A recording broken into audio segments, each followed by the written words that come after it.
Welcome to my YouTube channel. ನಿರೂಪಕಿ ನಟಿ ಸುಷ್ಮಾ ರಾವ್ ಅವರು ಭಾಗ್ಯಲಕ್ಷ್ಮಿ ಧಾರಾವಾಹಿ ಮೂಲಕ ಹೊಸ ಇನ್ನಿಂಗ್ಸ್ ಶುರು ಮಾಡಿದ್ದರು. ಸದ್ಯ ಟಾಪ್ ಲಿಸ್ಟ್ನಲ್ಲಿ ಭಾಗ್ಯಲಕ್ಷ್ಮಿ ಸ್ಥಾನ ಪಡೆದುಕೊಂಡು ಮುನ್ನುಗ್ಗುತ್ತಿದೆ. ಅದರಲ್ಲೂ ಸುಷ್ಮಾ ಅವರ ಅಭಿನಯಕ್ಕೆ ದೊಡ್ಡ ಅಭಿಮಾನಿ ಬಳಗ ಇದೆ. ನಟಿ ಸುಷ್ಮಾ ರಾವ್ ಅವರನ್ನು ತುಂಬಾ ಪ್ರೀತಿಸೋ ಜನರು ಕೂಡ ಇದ್ದಾರೆ. ಆದ್ರೆ ಇದೀಗ ನಟಿ ಸುಷ್ಮಾ ಅವರು ಹೊಸ ಸಾಹಸಕ್ಕೆ ಮುಂದಾಗಿದ್ದಾರೆ. ಹೌದು, ಕನ್ನಡ ಕಿರುತೆರೆಯಲ್ಲಿ ನಟಿಯಾಗಿ, ಆಂಕರ್ ಆಗಿ ಗುರುತಿಸಿಕೊಂಡಿದ್ದಾರೆ ನಟಿ ಸುಷ್ಮಾ ಕೆ ರಾವ್.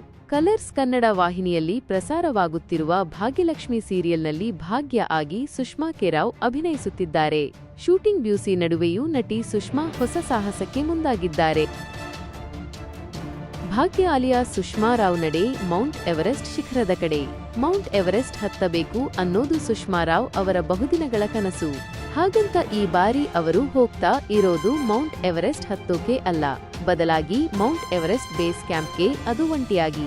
ಈ ಬಗ್ಗೆ ಖುದ್ದು ನಟಿ ತಮ್ಮ ಇನ್ಸ್ಟಾಗ್ರಾಂ ಖಾತೆಯಲ್ಲಿ ಶೇರ್ ಮಾಡಿಕೊಂಡಿದ್ದಾರೆ. ಭಾಗ್ಯ ಅವರ ಹೊಸ ಸಾಹಸಕ್ಕೆ ಅಭಿಮಾನಿಗಳು ಕೂಡ ಸಾಥ್ ಕೊಟ್ಟಿದ್ದಾರೆ. ನೀವು ಧಾರಾವಾಹಿಯಲ್ಲಿ ಮಾತ್ರವಲ್ಲ, ನಿಜ ಜೀವನದಲ್ಲೂ ನಮಗೆಲ್ಲ ಸ್ಫೂರ್ತಿ ಎಂದು ಮನಸಾರೆ ಹಾಡಿ ಹೊಗಳುತ್ತಿದ್ದಾರೆ. ಧನ್ಯವಾದಗಳು. ಹೆಚ್ಚಿನ ವಿಡಿಯೋಸ್ಗಾಗಿ ನನ್ನ ಚಾನೆಲ್ ಸಬ್ಸ್ಕ್ರೈಬ್ ಮಾಡಿ, ಲೈಕ್ ಮಾಡಿ, ಕಮೆಂಟ್ ಮಾಡಿ.